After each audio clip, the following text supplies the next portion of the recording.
बात मेरी भक्ति की आ गई, मेरी भक्ति को नकली कहा जा रहा है। अब हम बर्दाश्त नहीं करेंगे।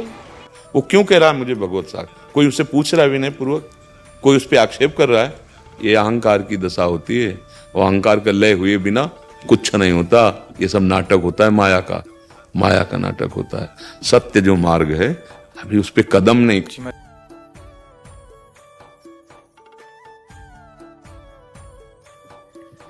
हरे कृष्णा। तो कैसे हैं आप सब?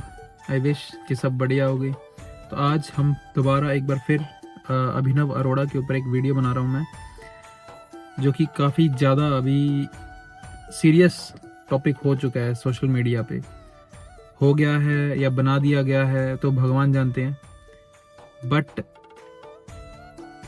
मैंने भी कुछ वीडियोस, कुछ रील्स देखी जिसमें कि अभिनव अरोड़ा पहले ये बोला करता था कि मुझे फ़र्क नहीं पड़ता कि दुनिया मेरे बारे में क्या बोलती है, मुझे फर्क नहीं पड़ता कि जमाना क्या कहता है, मुझे तो ये पता है कि मेरे बाकी बिहारी मुझे अपना कहता है। मुझे फ़र्क नहीं पड़ता कि लोग मेरे बारे में क्या बोलते हैं। लेकिन अभी वो अपनी बातों से बिल्कुल बदल गया है। पहले मुझे फ़र्क नहीं पड़ता था, लेकिन ये कब तक? पहले बात मेरी ट्रोलिंग पे थी, लेकिन अब बात मेरी भक्ति पे आ गई है। मेरी भक्ति को लोग गलत बोल रहे हैं।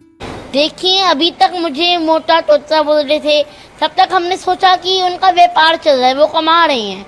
लेकिन अब बात मेरी भक्ति की आ गई, मेरी भक्ति को नकली कहा जा रहा है। अब हम बर्दाश्त नहीं करेंगे। इस बात पे मुझे लगता है कि हम जिसकी भक्ति कर रहे हैं या हम जिसकी भक्ति करना चाहते हैं,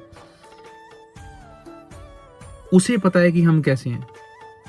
मैं अगर ऑन अ पर्सनल नोट, अगर मैं कुछ कर रहा हूं तो लोग भले ही मेरे बारे में कुछ भी बोले, मैं उनको दिखाने के लिए नहीं कर रहा। मैं जिसको दिखाने के लिए कर रहा हूं वो अगर देख ले, उसकी एक बार नजर अगर पड़ जाए तो वारे न्यारे हैं, तो जिंदगी सफल है। तो कोई अगर मेरी भक्ति पे सवाल उठा रहा है तो मुझे फर्क पड़ रहा है, तो जिसका मतलब तो ये हुआ कि मैं भक्ति दिखाने के लिए ही कर रहा हूँ, लोगों को दिखाने के लिए ही कर रहा हूँ।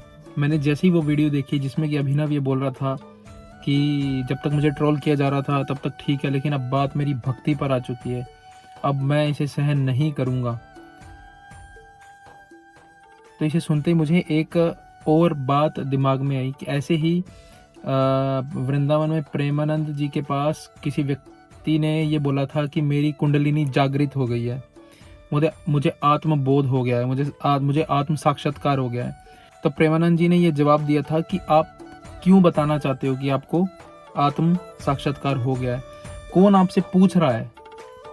अगर आप बताना चाह रहे हो, अगर आप खुद को व्यक्त करना चाह रहे हो, तो ये एक अहम की दशा है। दैट मीन्स कि कहीं ना कहीं ईगो, अहंकार हमारे अंदर एंटर कर रहा है। जागृति बताने की क्यों बताना चाहता है? देहाभिमान पुष्ट करना चाहता है। हमें इस प्रश्न से मतलब नहीं है। वो क्यों बताना चाहता है मेरी कुंडली जागृत है? वो क्यों कहना चाहता है कि मुझे आत्मबोध हो गया है? वो क्यों कह रहा है मुझे भगवत साख? कोई उससे पूछ रहा है विनय पूर्वक, कोई उस पर आक्षेप कर रहा है? ये अहंकार की दशा होती है, और अहंकार का लय हुए बिना कुछ नहीं होता। ये सब नाटक होता है, माया का नाटक होता है। सत्य जो मार्ग है अभी उस पर कदम नहीं। तो आप क्यों एक्सप्लेन करना चाहते हो किसी को?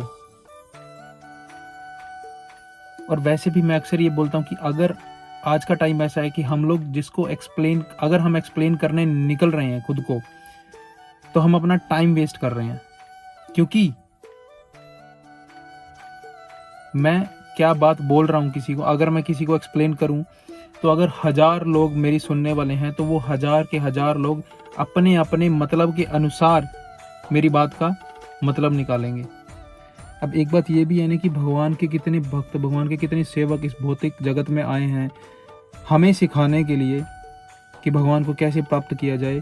न जाने उनके ऊपर कितने दुख, कितनी पीड़ाएं आई हैं, कितना लोगों ने अपमान किया उनका। अगर हम उनका एक बार चरित्र एक बार सुन लें, एक बार पढ़ लें, तो हमारे रोंगटे खड़े हो जाएंगे। जो कुछ उनके साथ हुआ,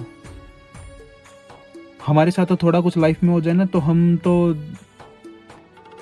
ईस्ट के वेस्ट में चलने लग जाते हैं। लेकिन उनके साथ इतना कुछ हुआ, लेकिन वो एक कदम भी नहीं डगमगाए, एक कदम भी।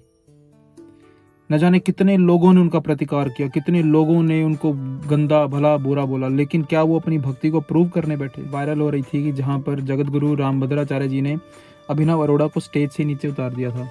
उसके बाद अभिनव अरोड़ा का एक इंटरव्यू हुआ था जिसमें उसने ये बोला था कि मैं भक्ति में लीन हो गया था, जिसकी वजह से स्टेज की जो मर्यादा थी मुझसे भंग हो गई। जगत गुरु श्री रामभद्राचार्य जी के दर्शन करके मैं भक्ति में लीन हो गया था, तो मुझे लगता है कि मेरे से मंच की गरिमा भंग हुई। भक्ति में लीन सुनना बहुत आसान है, लेकिन भक्ति में लीन इसकी कोई परिभाषा नहीं है। हम कोई अपने मुंह से व्यक्त नहीं कर सकते कि भक्ति में लीन किसे कहा जाता है। और दूसरी बात, उसके बाद उसने ये बोला कि ये जो वीडियो है ये 1-1.5 साल पुरानी है, जहाँ रामभद्राचार्य जी ने मुझे स्टेज से नीचे उतारा था, जब मुझे डांटा था। अगर ये वीडियो 1-1.5 साल पुरानी है तो फिर रामभद्राचार्य जी ने अभी लेटेस्ट में उसे मूर्ख क्यों बोला? अभी मेरा एक वीडियो वायरल हुआ, आपने देखा होगा जी, उसके लिए आप क्या कहेंगे? अरोड़ा वाला वही बात। अभिनव अरोड़ा इतना मूर्ख लड़का है वो कहता है कि कृष्ण उसके साथ पढ़ता, शिष्यता से मुझको बोलेगा मैंने नहीं, भगवान के उसके साथ पढ़ेंगे। अगर वो वीडियो इतनी पुरानी है तो फिर जो रामभद्राचार्य जी का जो इंटरव्यू हुआ, जो उन्होंने अपनी प्रतिक्रिया दी, तो उन्होंने अभी क्यों मूर्ख बोला? ये मुझे ही नहीं समझ आई। अगर आपको समझ आई हो तो मुझे कमेंट में जरूर बताओ। खुद को नहीं पता कि अब ये क्या कर रहा है, क्यों कर रहा है, क्योंकि एक बच्चे का बचपना लेना, एक बच्चे से उसका बचपन छीन लेना, कहाँ तक, किस हद तक ये सही है? मुझे तो बहुत बुरा लगता है किसी बच्चे से उसका बचपना लेना, क्योंकि जब हम बच्चे थे ना तो हम ये बोलते थे कि बड़े होकर क्या बनोगे। हम ये बोलते थे कि मैं बड़ा होकर ये बोलूँगा, वो बोलूँगा। लेकिन आज जब हम बड़े हो चुके हैं तो हम आज ये सोचते हैं कि अगर अब कोई पूछे कि आप क्या बनना चाहोगे, तो हम यही बोलेंगे कि हम बच्चे बनना चाहेंगे। तो बच्चे से उसका बचपना लेना बहुत बुरी चीज़ है। तो आज इस बच्चे को खुद को नहीं पता कि ये क्या कर रहा है, क्यों कर रहा है।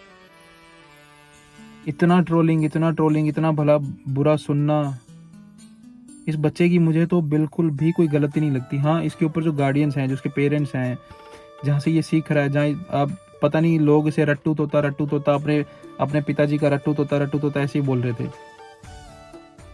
अब इसमें कितना सच है, कितना नहीं है, कुछ वीडियोस को देखकर भी लगता है कि सच में वाकई में रट के बोल रहा है। इसीलिए इतना समय नहीं है खुद को एक्सप्लेन करने का, बहुत थोड़ा समय है। जितना समय हम भगवान के नाम में, भगवान की याद में सार्थक बना सकें, वो हमारे लिए बेटर होगा। वरना अगर हम एक बार एक्सप्लेन करने के रास्ते पर निकल गए तो हमारी पूरी उम्र, हमारा जीवन यूं ही व्यर्थ चला जाएगा, बट हम किसी को भी एक्सप्लेन नहीं कर पाएंगे। तो अगर आपको ये वीडियो अच्छी लगी हो तो ज़रूर इस वीडियो को लाइक करना, कमेंट करना, इस वीडियो को ज़रूर शेयर करना, और अगर नए हो तो इस चैनल को ज़रूर सब्सक्राइब करना। बहुत बहुत शुक्रिया। हरे कृष्णा।